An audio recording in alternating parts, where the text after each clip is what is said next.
Si nos has visto otras veces, ya sabes que siempre recomendamos invertir con una visión en el largo plazo. Pero para invertir en largo plazo, si acudes a libros, te encontrarás los libros de Peter Lynch que no hablan estrictamente de buy and hold, que es comprar y mantener, la estrategia que nosotros generalmente recomendamos. En este vídeo vamos a hablar con Jacobo de qué diferencias hay entre estas dos estrategias. Empezamos. Hola a todos, buenos días, buenas tardes, según nos escuchéis. Mi nombre es Gustavo Morales, soy profesor de la Universidad Politécnica de Madrid y hoy os doy la bienvenida a este episodio de Value for All, en el cual vamos a hablar de estrategia de inversión. Nosotros siempre hablamos de comprar y mantener, con la idea de que cuando uno compra empresas que son buenas y que reparten dividendo, no le hace falta muchas veces esperar que alcancen un cierto precio para venderlas. Sin embargo, hay otras estrategias, como la de Peter Lynch, que tienen otra serie de componentes que hoy vamos a comentar. Las dos son válidas para el largo plazo, pero tienen sus características y de eso es lo que trata el vídeo de hoy. Lo primero que queremos decir también es que invertir, especialmente invertir en renta variable, tiene sus riesgos. No te fíes de nada de lo que aquí contamos. Toma tus propias decisiones con convencimiento de que eso es lo que te convence y que seas consciente de que el dinero que está depositado en bolsa pues lo puedes perder en su totalidad, ¿vale? O sea que eso tienes, por supuesto, siempre que tenerlo en cuenta. Jacobo, buenas tardes y bienvenido a nuestro canal de nuevo. Hola Gustavo, ¿qué tal? ¿Cómo estáis? Nada, encantado de estar otra vez en vuestro canal. Te saludo a ti y a tus suscriptores y visitantes. Y bueno, pues hoy vamos a profundizar, como has dicho, en dos estrategias de inversión que tienen algunas similitudes, pero algunas diferencias. Y la idea de hoy es dar una visión global, general, para que cada inversor pueda entender los principios de cada alternativa que vamos a presentar y valore cuál podría adaptarse mejor a sus objetivos financieros y a su perfil de riesgo. Vamos a profundizar en cómo funcionan, cómo se diferencian y qué ventajas y desventajas tiene cada una de estas estrategias según nuestro punto de vista. Pues vamos a empezar con Peter Lynch, que para que no lo conozcan, hay que decir que es uno de los gestores de fondos más exitosos de todos los tiempos. Estuvo al frente de un fondo que se llama Fidelity Magellan desde el 1977 hasta 1990, en los que logró un rendimiento promedio anual del 29%. Lo más impresionante es que Peter Lynch basaba su estrategia en el stock picking, ¿no? Es decir, que escogía acciones individuales con un alto potencial de crecimiento, y eso quiere decir que, bueno, pues aquellas en las que acertó mucho. Suponemos que también algunas le salieron malas, pero digamos el éxito que tuvo, las que acertó, pues le compensaron mucho digamos, el rendimiento mediocre de los fallos, ¿no? También, además de ser un gran seleccionador de empresas, Peter Lynch destaca porque ha publicado varios libros de inversión. Quizás el más relevante es Un paso por delante de Wall Street, en el que clasifica las acciones de renta variable en seis grandes grupos, seis grandes categorías que tienen unas características comunes. Vamos a empezar en este vídeo a contar cuáles son esas seis tipos de acciones o seis categorías. Yo empezaré explicando tres de ellas y luego le dejaré a Jacobo que explique las tres siguientes. La primera categoría son las acciones de crecimiento rápido o growth stocks, que son aquellas que son las estrellas de crecimiento, ¿no? Son las que generalmente salen en la prensa porque han subido mucho, generan mucho valor para los inversores, y quizás el ejemplo más paradigmático en este año 2024 es Nvidia, ¿no? Que con el auge y la importancia de la inteligencia artificial pues ha experimentado un aumento explosivo.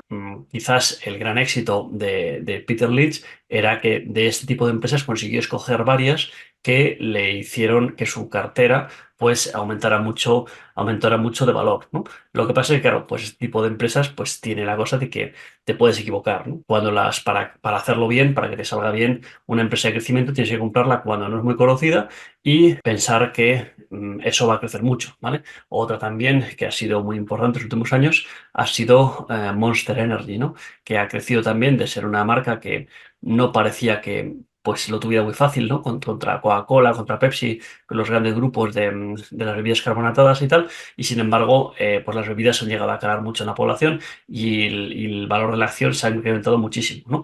¿Quién podía saber que Monster Energy se iba a convertir en Monster Energy? Pues era difícil realmente hace 10 o incluso 7 años, ¿no? Entonces, ese es un poco el problema que tienen las acciones de crecimiento.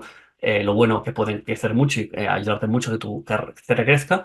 Lo malo que no siempre es fácil, no son fáciles de identificar. Segundo categoría son las acciones cíclicas, que son las que dependen específicamente de los ciclos económicos. Bueno, sabéis que la economía tiene unos ciclos expansivos y ciclos recesivos. Digamos, las acciones cíclicas son las que sobre reaccionan el movimiento general de la economía, ¿no? Cuando la economía crece, las acciones cíclicas tienden a crecer mucho más que la economía, pero también cuando la economía está en recesión, las acciones cíclicas tienden a bajar más de lo que bajaría la economía, ¿no? Bueno, digamos, las categorías o las industrias típicas de empresas cíclicas, pues son cosas como, por ejemplo, el turismo, ¿no? Que cuando la gente va bien, cuando la economía va bien, la gente viaja mucho, pero es una cosa a la que la gente puede renunciar cuando la economía va mal. Y por eso, cuando la economía va mal, pues las acciones del turismo, los hoteles, por ejemplo, como puede ser Marriott International, pues también sufren mucho, ¿vale? Otras empresas que son típicamente acciones cíclicas son los bancos y las constructoras, ¿vale? Todas aquellas operaciones que dependen mucho de la disposición de crédito, pues cuando hay un ciclo alcista, cuando está la economía en crecimiento, pues crecen mucho y cuando es al contrario, pues decrecen mucho. El tercer grupo del que yo os voy a hablar, y antes de cederle el paso a Jacobo, son las acciones de crecimiento lento, ¿no? Slow growers. Estas son empresas que están ya consolidadas, pero que crecen a un ritmo mucho más lento de lo que serían las acciones de crecimiento rápido, que es la primera categoría de la que hemos hablado. En general, son empresas que entendemos que ofrecen una estabilidad y una seguridad que otras de las que vamos a ver aquí no se cumplen, ¿no? Johnson Johnson podría ser un buen ejemplo de esto, ¿no? Una empresa que está muy ligado, el crecimiento de la empresa está ligado al crecimiento de la economía. Claro, cuando la economía crece, la empresa le va mejor, pero cuando la economía va mal, pues tampoco es que se comporten como una empresa cíclica que sufre mucho, sino que algo se puede reducir, pero tienen un componente más estable y crecen de una manera más lentamente, ¿vale? Estas empresas generalmente se caracterizan porque son buenos pagadores de dividendos, lo que también pues, es bueno para los inversores más conservadores que les gusta ir viendo cómo se van realizando sus beneficios, no solo como beneficios latentes que están contenidos en el precio de la acción que va subiendo, sino como beneficios reales, o yo le llamo beneficios patentes, ¿no? Que son los beneficios que están en tu bolsillo al final del año como dividendos de las acciones que se pagan las acciones, ¿no? Evidentemente, con estas acciones no te puedes pretender hacer rico de la noche a la mañana, ¿no? Son empresas, como os hemos dicho, de crecimiento lento, pero te van a dar una rentabilidad constante, más o menos fiable, en el largo plazo. Jacobo, cuéntanos las otras tres categorías de acciones, por favor. Gracias, Gustavo. Pues continúo con las otras tres categorías de acciones que presentaba Peter Lynch en su libro, que serían las siguientes. Unas serían las que se denominan acciones en recuperación o turnarounds, que se trataría de empresas que han enfrentado dificultades significativas, a veces desde nacimiento o a lo largo de su historia, situaciones coyunturales, pero que tienen en común el potencial de poder recuperarse. Un caso paradigmático pues, sería el de Tesla, que durante varios años pues, la compañía enfrentó desafíos financieros y problemas de producción, lo que hizo que muchos inversores dudaran de su viabilidad a largo plazo. Sin embargo, aquellos que mantuvieron la fe y apostaron por su recuperación han sido ampliamente recompensados. Las acciones de recuperación pueden ofrecer enormes ganancias si la empresa logra salir de sus dificultades, pero también conllevan un gran riesgo. No todas las empresas en crisis logran recuperarse y algunas pueden terminar quebrando, llevándose consigo el valor total de todo lo que has invertido. Quizá una forma de mitigar este riesgo pues sería acudir a empresas que están consolidadas, quizá no empezar por empresas como Tesla, que era demasiado novedosa, demasiado arriesgada, sino aquellas empresas consolidadas que tienen una trayectoria, pero que por lo que sea, pues en un momento determinado, pues están sufriendo una coyuntura adversa.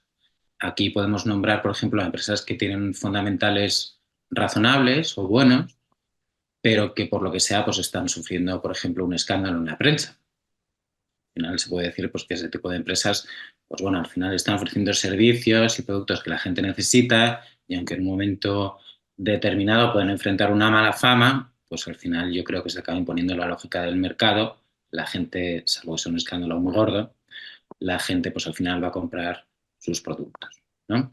Y podemos poner quizá algún ejemplo de otras empresas como Volkswagen, sus orígenes, ¿no? Que, bueno, pues, que con una trayectoria consolidada y que ha sabido limpiar su pasado. Volkswagen por nombrar alguna, ¿vale? Bueno, otro tipo de empresas, otra categoría, serían las acciones que denomina Peter Lynch como de activos ocultos o asset plays. Estas son empresas que poseen activos valiosos que el mercado no ha sabido valorar correctamente. Un ejemplo podría ser Brookfield Asset Management, que tiene un portafolio de propiedades y activos muy valiosos. A veces el valor de una empresa no está en su negocio principal, sino en los activos que posee, ya sean propiedades, patentes, recursos naturales o incluso el cash flow, el efectivo. Identificar estas acciones requiere un análisis profundo, pero si logras encontrarla, puedes aprovechar una subvaloración significativa y obtener grandes beneficios cuando el mercado finalmente reconozca el verdadero valor de la empresa. Y ya la última categoría que presentaba Peter Lynch serían las acciones que se denominan estables o stalwarts. Estas son empresas sólidas y defensivas que ofrecen seguridad incluso en tiempos de crisis económica. Podemos nombrar a Procter Gamble y Coca-Cola. Son ejemplos clásicos de estas acciones. Estas se caracterizarían porque son empresas que, independientemente de las condiciones del mercado, mantienen su negocio estable. Tienen una base de clientes fieles, sería su gran foso, en términos de Warren Buffett, y operan en sectores que no están muy expuestos a las fluctuaciones económicas. Este tipo de acciones no solo protegen tu portafolio, sino que además, en tiempos de incertidumbre, también te pueden ofrecer un crecimiento moderado y sostenido a largo tiempo y, bueno, pues quizá mitigar un poco las pérdidas que puedas un inversor tener en acciones de otras categorías más arriesgadas. Es interesante ver cómo Peter Lynch organizó todas estas categorías. Ofrecen una manera estructurada de pensar sobre las acciones y cómo diversificar tu portafolio. Además, Lynch no se limita a una sola categoría de acciones, sino que recomendaba tener una combinación de estas para equilibrar el riesgo y las oportunidades de crecimiento. Algo clave en su estrategia pues son la búsqueda de las llamadas ten baggers o unicornios blancos, traducido al español prácticamente, que estas serían acciones que pueden multiplicar su valor por 10 o muchas veces. Estas suelen encontrarse principalmente entre las acciones de crecimiento rápido que presentaba Gustavo al principio y en algunos casos entre las acciones de recuperación. La clave para encontrar estas joyas es hacer una investigación exhaustiva y tener la paciencia de esperar a que el mercado reconozca su verdadero valor. En todo caso, yo creo que no se le escapa a nadie, después de esta presentación de las distintas categorías, de que en todo caso esta estrategia de inversión que defendía Peter Lynch pues no está exenta de riesgos y sobre todo además exige una labor de investigación en profundidad, que a lo mejor se puede contraponer a la otra estrategia que va a presentar Gustavo ahora. Muchas gracias, Jacobo, por esta presentación. Efectivamente, ¿no? Lo que dices es que hay otra estrategia que nosotros hemos recomendado muy intensamente, que es la estrategia buy and hold o comprar y mantener.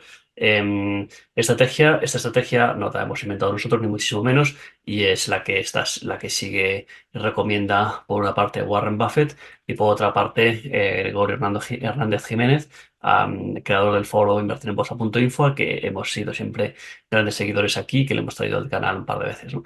De lo que trata la idea de comprar y mantener es que si tú compras empresas estables de calidad que reparten dividendo y que ese dividendo sea creciente, pues no vas a tener que buscar momentos en los que vender las empresas, ¿no? Sino que las empresas pueden acompañarte a lo largo de tu vida como inversor y siempre te van a estar dando un cierto crecimiento con menor volatilidad, típicamente menor volatilidad que empresas de crecimiento como pueden ser algunas de las que recomendaba Peter Lynch, ¿no? Lo bueno también es que el buy and hold es una estrategia a la que es muy fácil de acercarse, ¿no? Al final, las empresas que son buenas y que son sólidas y que llevan décadas acompañándonos en nuestras vidas, pues más o menos todas podemos tener una idea de cuáles son, ¿no? Entonces, esas empresas tenemos que pensar que si lo llevan haciendo bien durante décadas, pues salvo que pase alguna desgracia muy grande, pues lo seguirán haciendo bien las próximas décadas sucesivas, ¿no? Evidentemente irán habiendo cada vez modas, ¿no? La moda de la inteligencia artificial y antes los problemas del coronavirus y antes el Big Data y antes otra cosa, ¿no? Y todas las empresas que tengan la habilidad de am, aliarse con modas pasajeras, pues van a crecer mucho en un tiempo determinado, pero eso no les garantiza que existan a lo largo de las décadas, ¿no? Mientras que las empresas que se buscarían en comprar y mantener son empresas que sobreviven a través de todas esas modas o tendencias que van pasando y que siempre consiguen hacerlo bien porque siempre consiguen pues contratar a gente buena que les haga beneficiarse de cada una de esas modas, que van pasando, ¿no? Ejemplos de empresas que ha comprado Warren Buffett o de las que sigue también Gregorio, pues pueden ser Coca-Cola o Pepsi, Johnson Johnson. Esa no le gusta mucho a Gregorio porque no le gustan mucho las farmacéuticas, pero bueno, es una de las empresas que pueden estar en esa estrategia, ¿vale?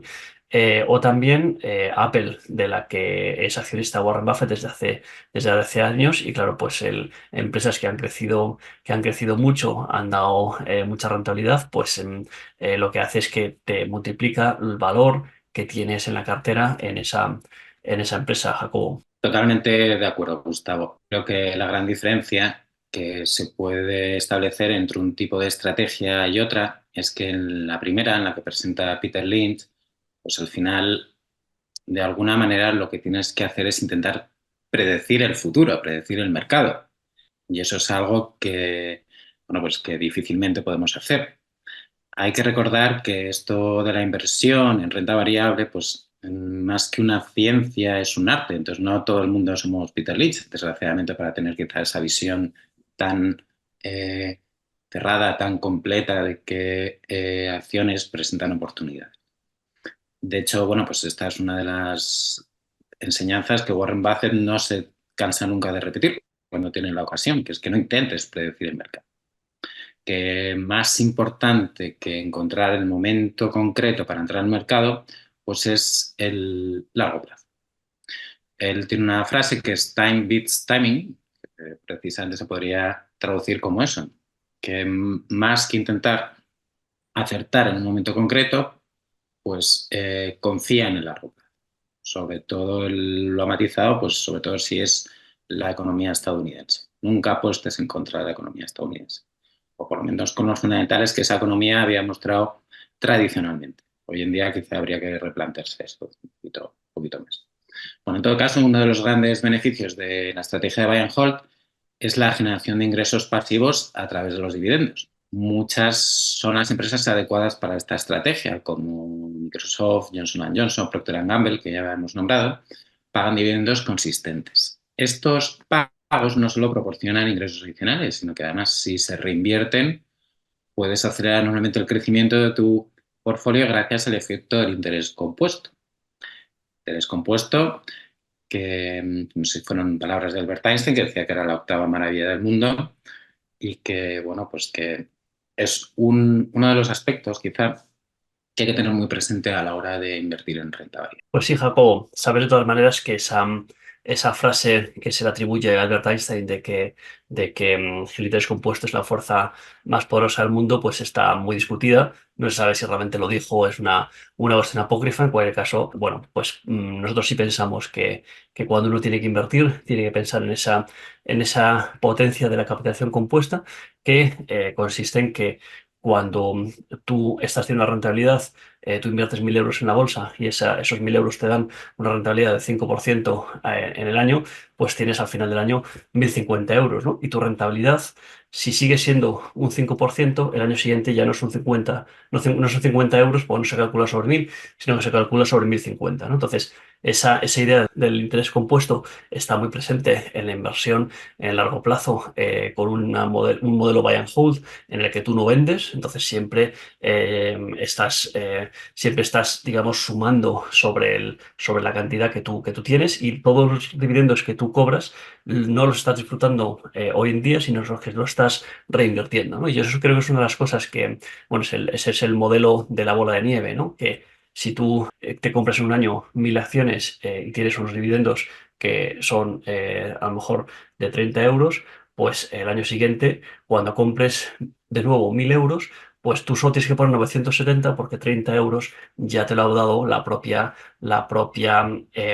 estrategia que tú estás siguiendo, ¿no? Entonces, al final, claro, un inversor que haga este tipo de estrategia tiene que mirar cuando compra qué rentabilidad por dividendo está dando la empresa a ese precio actual, ¿no? Y hay que entender que la rentabilidad por dividendo no está escrito en piedra, ¿no? Que la rentabilidad por dividendo es lo que se espera que la empresa pague de dividendos, se calcula con lo que la empresa va a pagar de dividendos en ese año, pero claro, si de repente hay unos confinamientos o pasa una guerra o demás, puede que la empresa decida retirar el dividendo o reducirlo y entonces no te da esa rentabilidad, ¿no? Pero, digamos, con toda la incertidumbre que el asunto tiene, en general, muchos de los inversores a largo plazo pensamos que rentabilidades por dividendo por encima del 3% siempre son una buena opción de compra, ¿no?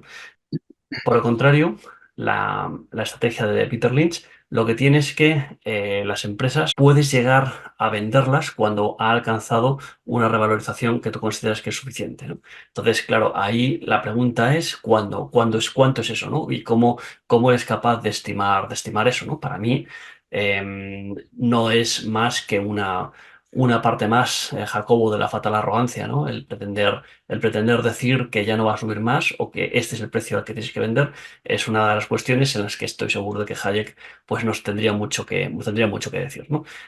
Por el contrario, en el buy and hold, pues como no tienes que preocuparte de vender, pues tú simplemente vas comprando y vas aumentando dividendos y eso sí, cuando tú compres, pues tienes que procurar que sean momentos en los que la cotización esté a lo mejor un poco más débil o haya bajado un poco por alguna mala noticia para tú ir siempre comprando a buenos precios y que de alguna manera tu precio medio pues siempre esté contenido, ¿no? Así es, Gustavo. La estrategia de Lynch puede ofrecer retornos extraordinarios, sobre todo si eres Peter Lynch, pero requiere mucho más esfuerzo, seguimiento y capacidad para tomar decisiones en función de los cambios del mercado y las circunstancias de las empresas. Aquí tiene que ver un poco también el tipo de inversor o qué planteamiento tiene sobre sus ahorros y qué quiere hacer con ellos. Hay gente simplemente que ama analizar empresas y le parece además una forma de probarse a sí mismo y este talento a ver cómo responde el mercado, ¿no? Entonces, quizá pues para ellos, si tienen dinero que pueden perder o que están dispuestos a arriesgar, pues esta puede ser una forma de inversión pues gratificante por un lado en lo personal y además muy rentable, ¿no? Si llegan a dar con el tema. Por el contrario, la estrategia buy and hold pues es ideal para inversores que prefieren un enfoque más tranquilo. Desgraciadamente no tenemos mucha formación financiera en la enseñanza pública y entonces, bueno, pues es quizá para el tipo de inversión medio español, pues quizás sea la más aconsejable. No se necesita estar pendientemente constante de lo que sucede con las acciones en tu portfolio y tampoco necesitas haber hecho una buena selección de empresas inicial que te haya generado mucho trabajo para identificarla. Al final lo que tienes que buscar son empresas sólidas, una estrategia de crecimiento consolidado a largo plazo y que ofrezcan estabilidad garantizada, que hayan ofrecido garantizar estabilidad en el pasado.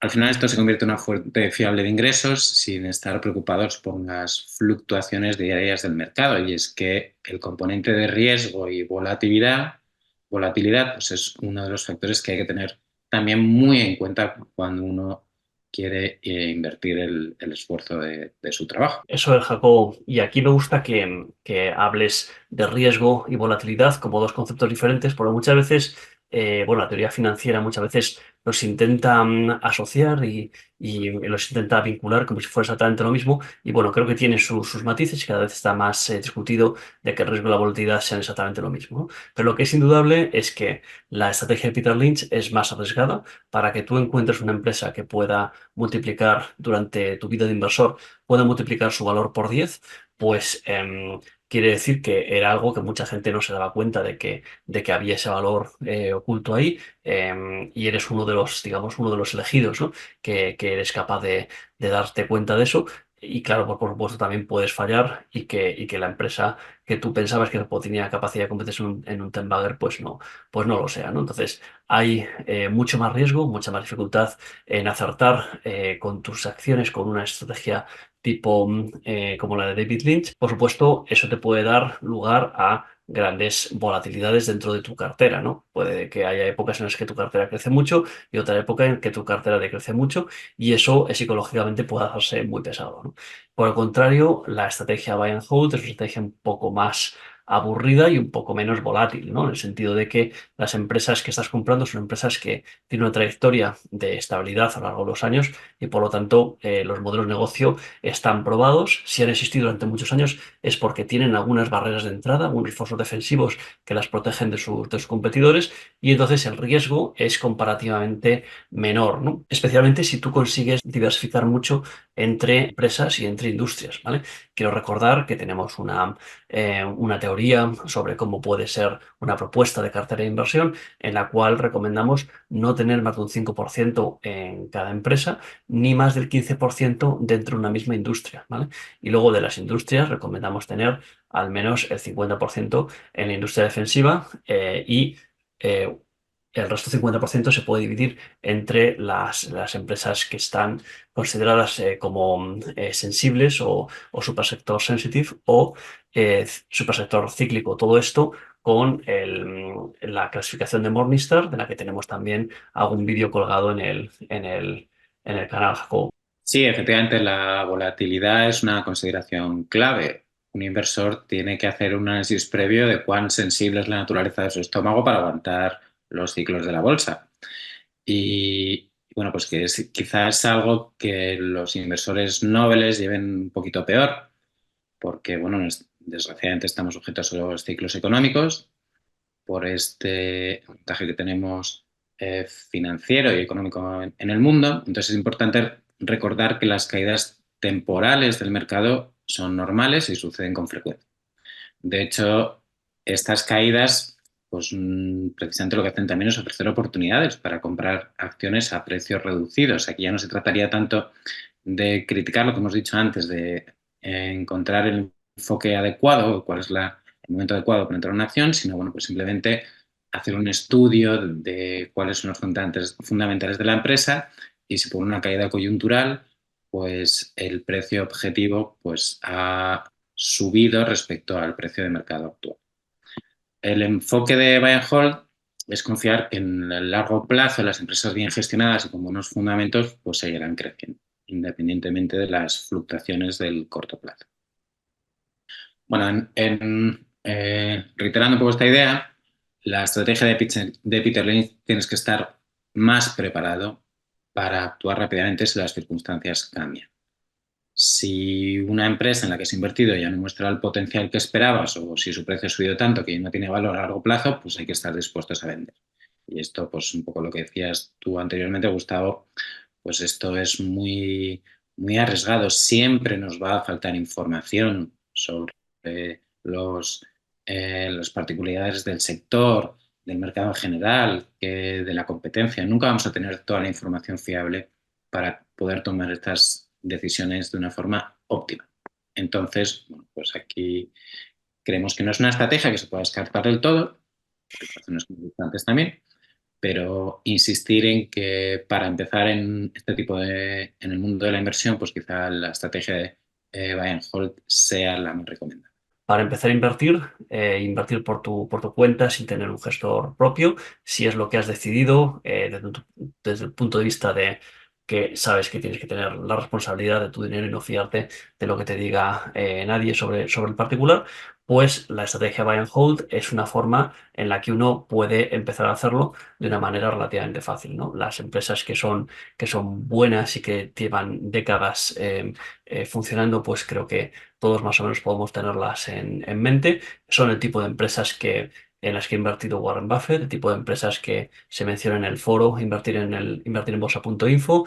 Ahí podéis entrar, hay un hilo sobre el carrito de la compra y ahí podéis entrar y los foreros entre los que yo me cuento, pues estamos casi en tiempo real o prácticamente en días sucesivos, pues diciendo en qué empresas estamos comprando y a qué precio estamos comprando, ¿no? Entonces, quizás lo más difícil para hacer análisis, esta inversión de buy and hold es hacer el análisis de tipo fundamental, ¿no? El conocer la contabilidad de la empresa, sacar los ratios, etcétera.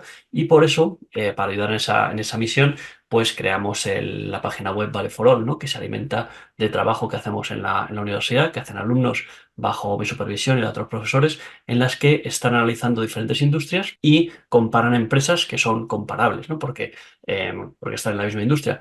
Y publicamos en la página web valueforall.es, en la parte de sectores de inversión, pues es donde estamos publicando esos resultados, ¿no?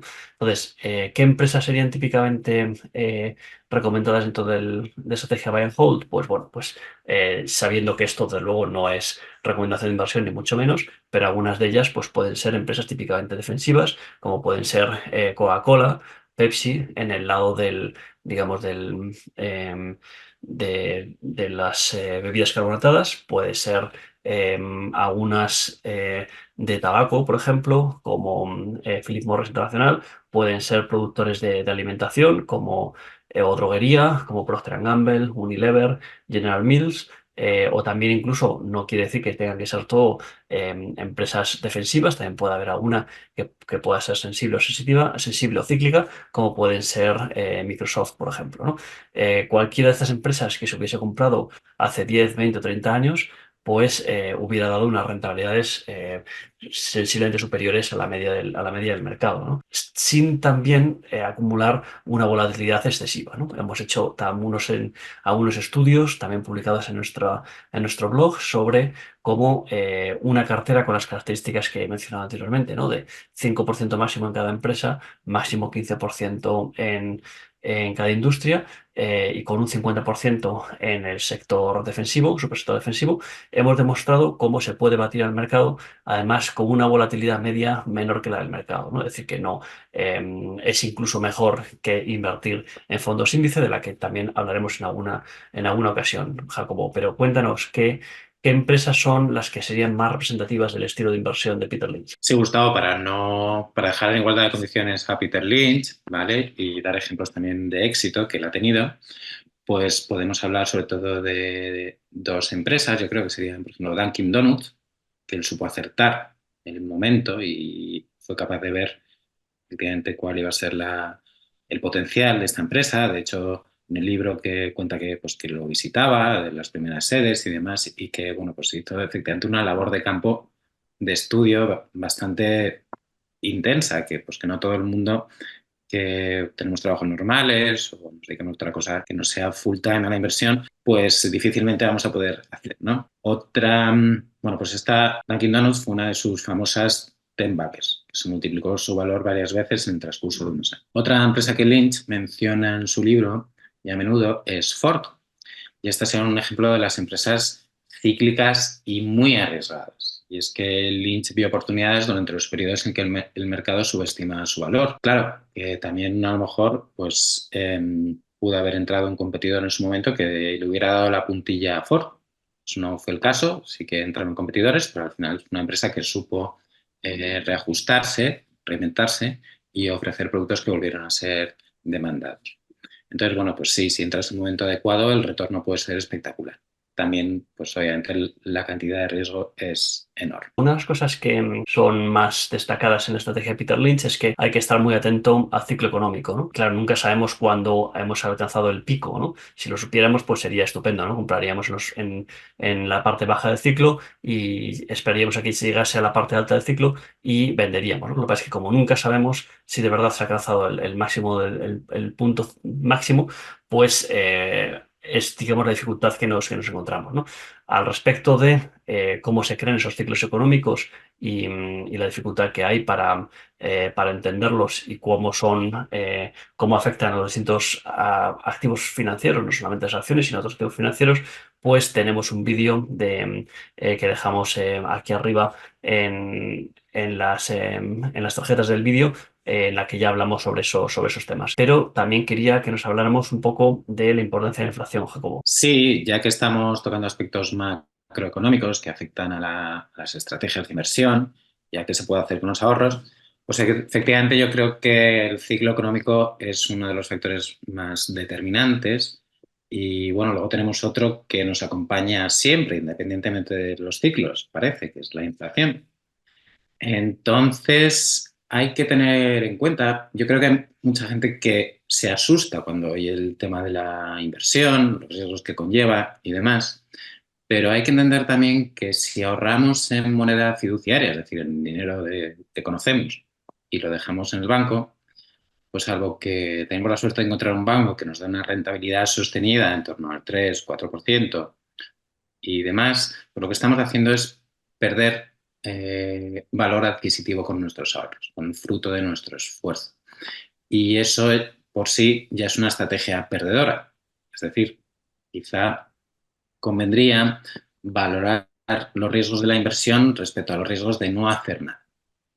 Y es que al final pues la inflación es un monstruo que devora nuestros ahorros y que nos obliga a tener un constante ingreso de efectivo para compensar toda esta pérdida de valor adquisitivo que estamos teniendo. Este es un punto muy importante, Jacobo, que de hecho varios de los gurús de la inversión, como Bodo Schäfer, un autor alemán, o el propio Gregorio Hernández Jiménez, del que ya hemos hablado antes, recomiendan que clasifiquemos nuestro ahorro en diversas categorías, ¿no? Y puede haber un ahorro en el corto plazo que, según te fijas en las ideas de Bodo o en las ideas de Gregorio, puede ser más o menos cantidad, pero que, bueno, pueden venir a ser como aproximadamente 6 meses de los ahorros, 6 meses de tus gastos de tus gastos mensuales, ¿no? Es decir, que si tú dejas de tener ingresos, pudieras vivir con ese colchón durante los siguientes 6 meses sin cambiar tu estilo de vida, pues ese tipo de dinero, tiene categoría de utilizarlo para emergencias o para cubrir algunos gastos que sabes que puedes tener cada cierto tiempo, como por ejemplo renovar una lavadora en casa o algo así. Pues ese tipo de dinero sí lo puedes guardar en dinero en efectivo, no necesariamente en un colchón, lo puedes tener en el banco, en una cuenta corriente, pero sabiendo que se va a ir, digamos, erosionando por la inflación, pero que tampoco te importa mucho porque realmente el valor que te da tener ese dinero es la flexibilidad de no tener que vender tus otros activos si lo necesitas de una manera rápida, ¿no? Por el contrario, hay otro tipo de inversión, otro tipo de ahorro que es para el largo plazo, y ese ahorro a largo plazo sí tenemos que tenerlo invertido en algo que nos dé al menos una rentabilidad superior a la inversión para no ir teniendo cada vez menos dinero, ¿vale? De estos diferentes activos ya hemos hecho algún vídeo, el asset allocation hemos llamado, ¿no? La localización de activos a los que se puede invertir, como son acciones de renta variable, que es lo que vamos a entrar en este vídeo, bonos, que serían renta fija, que puede ser tanto de empresas como de estados, inversión inmobiliaria, oro, o incluso al que le guste criptomonedas, ¿no? Entonces, este tipo de inversiones, pues lo iremos desgranando en futuros vídeos para explicar un poco qué características tiene cada uno de estos activos y cómo nos ayudan a combatir la inflación y hacer crecer nuestro patrimonio, ¿no? Para terminar este vídeo, quería simplemente decir que las dos estrategias, tanto la de Peter Lynch como la de Buy and Hold, son estrategias ganadoras en el largo plazo, pero que quizás se adaptan mejor a diferentes perfiles de inversores. Aquellos inversores que tienen menos aversión al riesgo y más tiempo de analizar las empresas, pues la estrategia de Peter Lynch puede salir muy bien, asumiendo, ¿no?, que algunas veces te vas a equivocar, pero que las veces que aciertes, esos aciertos pueden compensar con mucho los errores que has cometido, ¿no? Un enfoque más de largo plazo con una visión más conservadora sería la estrategia de buy and hold, ¿no? Que básicamente, comprar y mantener, básicamente lo que tienes que pensar es que si el mundo sigue progresando como ha progresado hasta ahora, pues las empresas estables de calidad que reparten dividendo seguirán siendo empresas estables de calidad que repartan dividendo, que seguirán dando un buen negocio y siendo capaz de defender su negocio, defender sus ventajas competitivas de otros competidores, aprovechando para ello unos fondos defensivos que consiguen hacer, y con eso pues es más fácil acertar con las empresas, ¿no? Sí, efectivamente, Gustavo. Hay inversiones para todos. Lo importante, yo creo, es tener una idea clara de que no hacer nada significa ir perdiendo paulatinamente poder adquisitivo. Y estar atentos también, porque aunque a lo mejor te digan que un año la inflación solo es del 2%, aquí el interés compuesto que has explicado antes juega en tu contra. ¿Vale? Sí, a lo mejor tú tienes una inflación que se puede considerar razonable, el 2% anual, pero eso se va acumulando.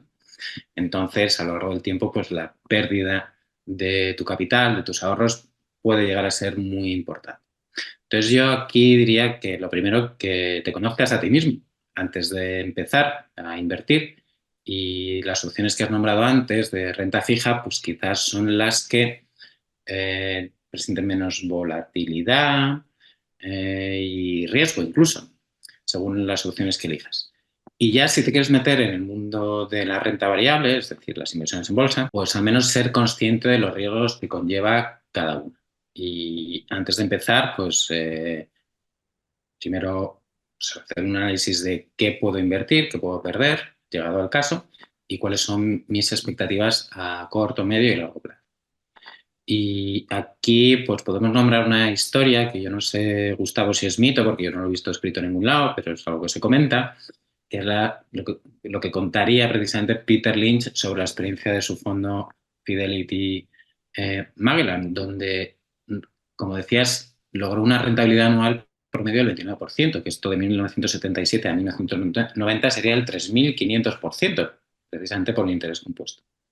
Esto, pues, parecería indicar que todos los partícipes de su fondo pues, se hicieron millonarios, pero no sería el caso. Sorprendentemente, la mayoría de los inversores individuales de este fondo pues, perdieron dinero. ¿Y esto por qué? Pues por las emociones, ya que bueno, pues, no está exento una inversión a largo plazo de sufrir pues, todos los vaivenes del mercado, de la bolsa, posibles recesiones a lo largo del tiempo y la gente se asusta. Entonces entra en pánico y saca el dinero. Entonces eso hizo que no se pudieran beneficiar estos inversores del efecto a largo plazo de la inversión. Y bueno, nosotros aquí también pues hemos hablado del libro de Peter Lynch, pero quizá quien mejor explica esto y desgrana los propios riesgos que supone el inversor para sí mismo es Benjamin Graham en su famoso libro El inversor inteligente, cuya máxima es: el peor enemigo del inversor suele ser él mismo. Entonces, bueno, pues quizá el mayor reto para los inversores no es tanto el mercado, sino asumir y procesar las emociones que éste genera. Y en la medida de lo posible también alejarse de las tendencias de la multitud, no dejarse llevar por el miedo en momentos de caída o por la euforia cuando las acciones suben sin parar, algo que es difícil. Bueno, pues como en cualquier otro aspecto social, pues estamos bombardeados también por titulares de prensa o por determinadas noticias en determinados momentos que pueden afectar a nuestro estado de ánimo, nuestra capacidad para valorar fríamente qué hacer con nuestros activos. Así que, bueno, pues en resumen, yo creo que se puede sacar la conclusión de que una estrategia que hemos presentado hoy es mucho más arriesgada, exige más tiempo para un tipo concreto de inversor, y quizá la otra, la de buy and hold, pues sería la más recomendable para todos aquellos que quieran empezar en este mundo. Pues sí, Jacobo, como también dice Warren Buffett, ¿no? Que uno tiene que ser avaricioso cuando las demás personas sean miedosas y que uno tiene que ser miedoso cuando los demás sean avariciosos. Esto quiere decir que cuando todo el mundo está comprando y todo el mundo tiene esa exuberancia racional, ¿no? Se deja guiar por los animal spirits, ¿no? Comprando en la bolsa. Cuando todo está muy caro y la gente tiene miedo de quedarse fuera, ese es el momento en el que uno no debe comprar, sino que tiene que esperar a que todo eso pase Y cuando todo el mundo tenga miedo y piense que se ha equivocado y esté deshaciendo posiciones y las empresas estén bajando, pues es cuando hay que comprar, ¿no? Evidentemente esto psicológicamente requiere una cierta preparación, requiere estar bien concienciado de que esto es así. Y bueno, pues digamos para ahondar en muchos de estos conceptos, tenemos programado una serie de vídeos que iremos sacando en los próximos meses, hablando sobre muchos de los conceptos que hemos estado contando hoy, que lo contábamos simplemente con una visión introductoria. Pero en lo sucesivo iremos publicando más sobre estos temas. Por supuesto, si tenéis interés en algún tema, que toquemos algún tema en particular, pues podéis contactarnos en nuestras redes sociales, particularmente en LinkedIn, o dejarnos un comentario en este vídeo. Pero digamos, como enseñanza fundamental, tienes que intentar plantearte que el dinero tiene que estar invertido en algo para que no pierda valor y en el largo plazo puedas seguir todavía comprando con él lo que comprabas cuando ahorraste ese dinero, pues con mucho esfuerzo, mucho trabajo, mucho esfuerzo, como nos pasa a todos. Pues nada, Jacobo, muchas gracias por estar con nosotros y espero que podamos grabar en el futuro. Muchas gracias, Gustavo. Un saludo a tu audiencia. Espero que haya resultado de interés el vídeo y nos vemos próximamente en futuros vídeos. Muchas gracias. Muy bien, saludos, nos vemos.